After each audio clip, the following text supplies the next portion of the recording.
Amigos do Brasil, mais uma vez, abrindo câmeras para mostrar verdades. Sempre. A TV Leão não faz aquilo que eu não gosto nem da palavra, tal de fake news. Mentira que não. E nós temos para o bem ou a bem da verdade, conversar com quem tem o que falar. E por isso, nós vamos para de cara com a fera.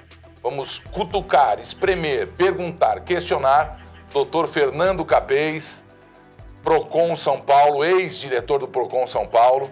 É diretor ou presidente? Os Procons não têm presidência, chama diretor executivo. É o que equivale ao presidente.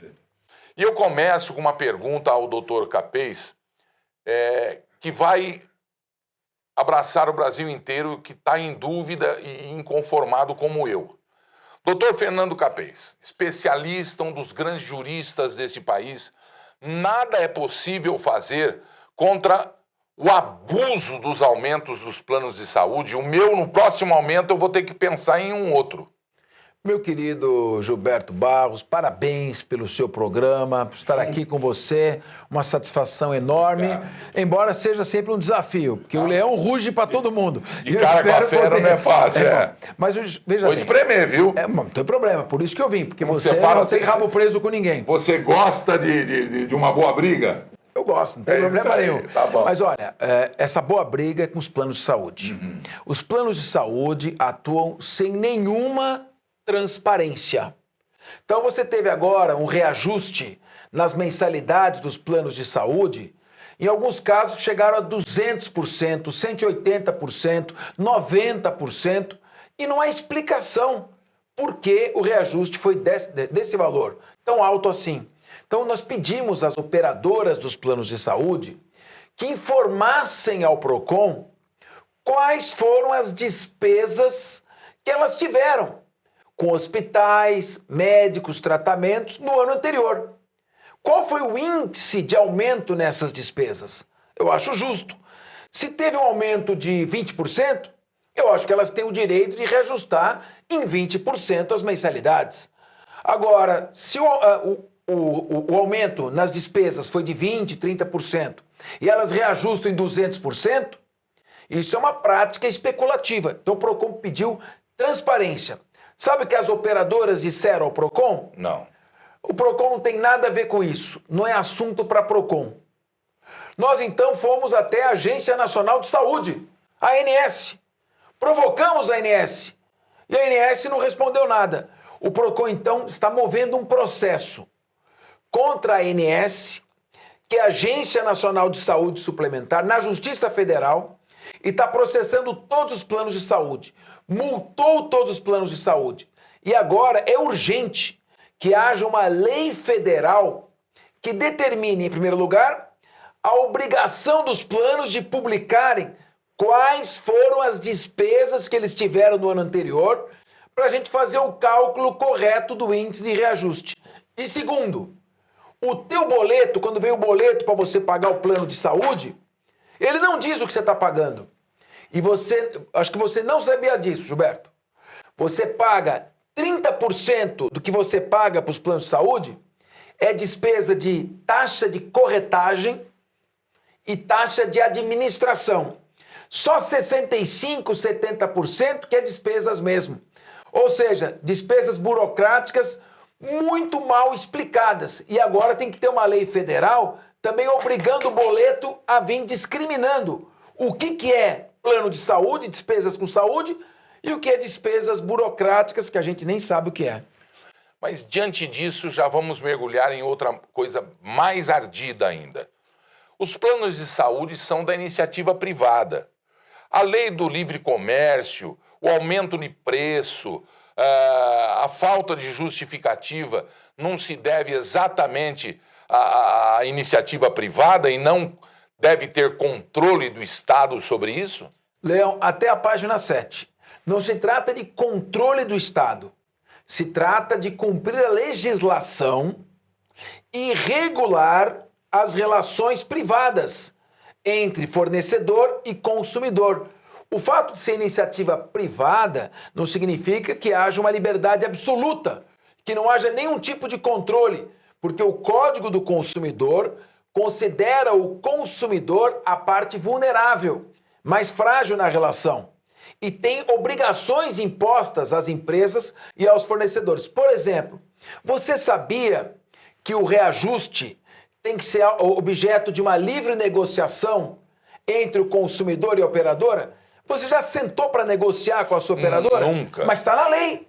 A lei diz que tem que negociar. A lei diz que a prestação do serviço tem que ser transparente, tem que ser eficiente.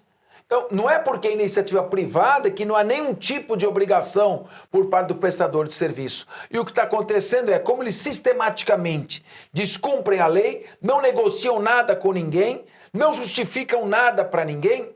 Muita gente que tinha plano de saúde está abandonando o sistema privado, está indo para o SUS, e o SUS não tem condição de receber toda essa nova massa de clientes que estão indo para lá. Vai prejudicar também a prestação do serviço público de saúde e quem precisa. Então, tudo isso é porque não existe uma regra, não existe uma fiscalização, não existe uma legislação.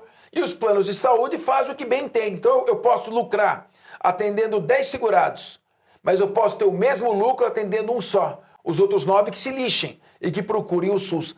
É isso que o PROCON fiscaliza e ele não interfere nas relações privadas. Ele fiscaliza o cumprimento da lei que impõe certos direitos ao consumidor. Mas esses dados que o PROCON quer não estão na declaração de imposto de renda dessa empresa? O que está na declaração de imposto de renda é quanto ela ganhou. Agora, como ela ganhou, não. Porque o reajuste... Quanto ela gastou... Você não consegue achar através da declaração, porque são declarações muito genéricas, não são específicas. A nossa é específica. O balanço delas é um balanço assim que não permite você, ao consultar, identificar, por exemplo, olha, o custo dos hospitais aumentou 3% durante a pandemia. Teve muito menos cirurgias eletivas. Quem quer fazer, por exemplo, uma cirurgia plástica não pôde fazer. Quem quer fazer uma cirurgia que não é reputada como cirurgia de urgência, não pôde fazer. Então, é claro que, ao que tudo indica, caíram as despesas médicas. É óbvio, né? Agora, caem as despesas e eles aumentam. Vou te dar mais um exemplo. Tem o plano coletivo, que é aquele plano de saúde feito com associações, entidades, enfim. E tem o plano individual. O plano coletivo não é fiscalizado pela Agência Nacional de Saúde, não sei por quê. O plano individual, que é 10% do total de planos, é fiscalizado. Note uma coisa, os planos coletivos tiveram reajuste de mais de 100% em média. E os planos individuais, aqueles que são fiscalizados, decréscimo, teve desconto. Agora, como é que pode você ter um plano individual e eu ter um plano coletivo? Nós usamos o mesmo hospital. Temos as mesmas despesas. O mesmo plano. Eu tenho um reajuste de 100% e você tem um desconto de 10%, porque o teu plano é individual e o meu é coletivo. Sabe por quê? Porque o teu é fiscalizado e o meu não. Aí entra o dever do Estado, não de tabelar preços, de impor relações jurídicas, não, mas de fiscalizar o cumprimento da lei e a transparência na prestação do serviço. Exigir o cumprimento, porque o artigo 5º da Constituição é bem claro. Não posso ter deferência. Sim, todos são iguais perante a lei, né? Não posso ter o governo me defendendo, uma agência de governo me defendendo e esquecendo da grande maioria. E muita coisa diz que, esse negócio de defender consumidor, PROCON, o Brasil consagrou o princípio da livre iniciativa, da liberdade econômica. De fato, está no artigo 170. É um princípio da ordem econômica a livre iniciativa. Só que o mesmo artigo 170, o mesmo, no inciso 5º diz, a defesa do consumidor também é um princípio da ordem econômica. Então tem que ter um equilíbrio. Nem ter um Estado que tabele preço, não tem mais SUNAB, que fiscaliza, que interfere no mercado, e nem um Estado ausente, que não fiscaliza e não protege a parte mais frágil, que é o consumidor. É isso que tem que ser feito. E os planos de saúde têm que continuar tendo lucro, mas não um lucro ganancioso. Um lucro respeitando os direitos do consumidor, que é o segurado. E não hoje, que é uma terra de ninguém. Eles fazem o que querem, sem nenhuma fiscalização. Inclusive no Norte e Nordeste, o mais famoso plano de saúde fornecendo verba para partido político. e não declarando, inclusive. Pegaram agora, anteontem, o plano de saúde lá. É o lobby para proteger as segundo seguradoras. Consta, para não entrar na tal da CPI do Covid, aquele negócio todo. O que é uma lamentável atitude política e do plano de saúde. Eu, particularmente, não gosto de CPIs eleitoreiras, oportunistas. Porque CPI é uma coisa que tem que ser séria para investigar um fato específico, né? Eu sou a favor disso. Agora, essa questão das empresas, alguns grupos de poder se protegerem criando lobbies, isso aí precisa acabar também. E para isso tem que ter pessoas independentes que procurem defender o direito do consumidor. O PROCON hoje, exatamente hoje, quando a gente está gravando essa entrevista, exclusiva por sinal, e mandando para grandes canais cópias do interior de São Paulo e do Brasil, o PROCON hoje aqui em São Paulo começou a fiscalizar, a pedido do governador Rodrigo Garcia, os postos de gasolina. É o mesmo caso dos planos de saúde, porque existe agora uma grande polêmica nos meios de comunicação dizendo que o governador não podia fazer isso, não cabe a ele fiscalizar preço de gasolina. Por causa... E eu rebati dizendo, se ele saiu de 30 e poucos % do imposto, baixou para 18%, ele tem o direito, além da obrigação de fazer isso, para minha defesa. Olha, como diria aquele famoso centroavante que jogou na Copa de 70, o Dadá Maravilha. Meu Deus. Uma coisa, outra coisa. Nós estamos falando de seguro-saúde. Quando a gente fala de seguro-saúde, nós estamos falando de operadoras que aumentam o quanto querem quando elas são obrigadas a negociar o aumento com o consumidor. Está na lei. E elas não negociam e não justificam o aumento. Então isso é uma coisa. Agora, postos de combustível. Nós estamos tendo, é claro, um problema na alta do preço do combustível. Iniciativa privada também. Ao aumento do preço do combustível se deve principalmente a fatores externos, macroeconômicos. O preço do barril do petróleo é um preço tabelado internacionalmente. Então, não dá para você querer regular o preço do barril do petróleo. O Brasil importa petróleo, apesar de ser autossuficiente, ele importa petróleo e tem que pagar o preço do barril de acordo com a cotação do mercado internacional. Mas que acordo que é esse agora que faz mal à população? Sim, isso é ditado por interesses lá do Oriente Médio, Estados Unidos. Mas se ele é autossuficiente, não tem que... Teve alta do preço, vai aumentar a gasolina. Onde nós vamos parar com isso? Porque os Estados Unidos... Nós não temos refinarias. Os Estados Unidos, né, da América, por exemplo, eles têm grandes reservas de petróleo e importam. Você tem que manter por questões de estratégia, você não pode consumir todas as suas reservas. Então o Brasil, enquanto pode, importa também. E aí chega o petróleo bruto, ele passa para a refinaria. Aí ele é refinado. Depois ele vai para a distribuidora, até chegar ao posto de combustível e até o consumidor. Muito bem, isso é uma coisa. Certo. Agora, o preço do petróleo tem muitos fatores que influenciam. Então, quando você vai pagar a gasolina, por exemplo, vou num posto de gasolina. Você sabia que na nossa gasolina, por determinação legal, é obrigatório o componente etanol? Sei, 25%. Ele tem que estar, ele é obrigado a estar lá. Aí você tem uma carga tributária sobre isso também. Aí você tem o custo da distribuição e o lucro do distribuidor e também do revendedor, que é o dono do posto de gasolina. Muito bem. O que o governo federal fez? O governo federal solicitou apoio dos estados para a redução do ICMS. O estado de São Paulo, através do governador Rodrigo Garcia, não se recusou a cooperar.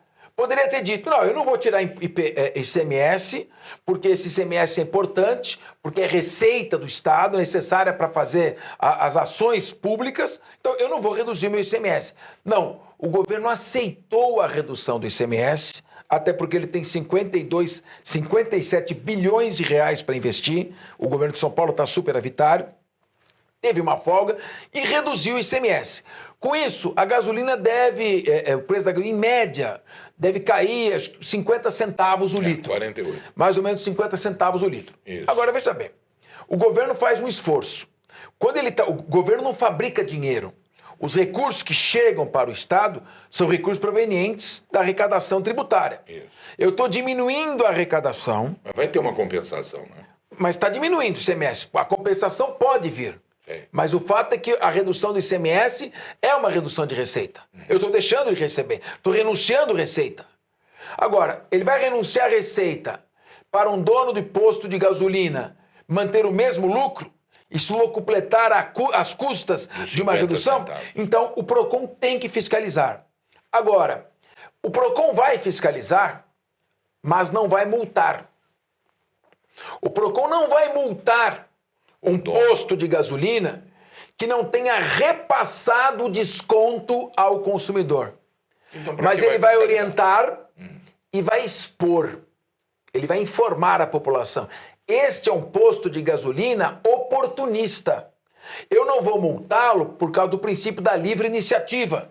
Ele fixa como ele quer o preço do combustível, ele fixa. Mas ele é oportunista, porque ele está aumentando a sua margem de lucro quando está havendo um esforço nacional para redução ao consumidor do preço do combustível.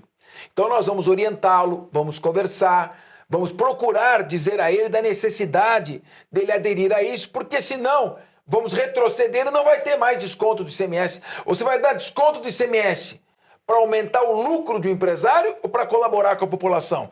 Então o PROCON tem que fazer essa fiscalização, ainda que não vá multar, porque não tem base legal para fazer isso. Agora,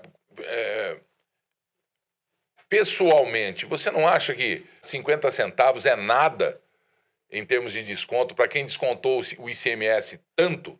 Quase 15% foi descontado o ICMS. E descontar nada de nada é nada. Você tem que considerar que é 50 centavos por litro. Então, evidentemente, ao longo do mês, para quem abastece vários litros de gasolina, você põe, sei lá... 20 litros. 80 litros você vai abastecer. 80 litros já Bom, são, mas você tem um carrão, são 40 reais. Se cabe 80 litros no seu carrão, tem um ônibus aí mesmo. 80, 70 litros.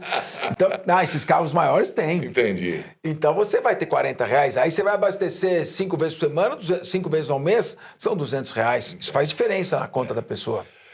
Não existe nessa atuação da Petrobras em São Paulo, a única empresa de gasolina do Brasil, de distribuição de combustíveis, um cartel? Olha, não, eu acho que eu sou a favor da privatização da Petrobras. Ah, não diga. Quero deixar isso muito claro. Privatização da Petrobras já não é mais algo com outras fontes energéticas existentes, com o Brasil buscando sua autossuficiência, já não é mais uma questão estratégica. Aliás, eu sou a favor do maior número de privatizações possível. Sou a favor de parcerias público-privadas. Eu acho que o poder público não tem que ser dono de empresa mais, não se justifica que ele seja dono de empresa. Tão gordo e pesado, né? Salvo em situações muito excepcionais. O poder público é mau gestor. Já vista aí o que nós vimos da Lava Jato, a corrupção na Petrobras. Ele é mau gestor, tem corrupção, chega o preço mais caro na prestação de serviço, é um mau prestador de serviço.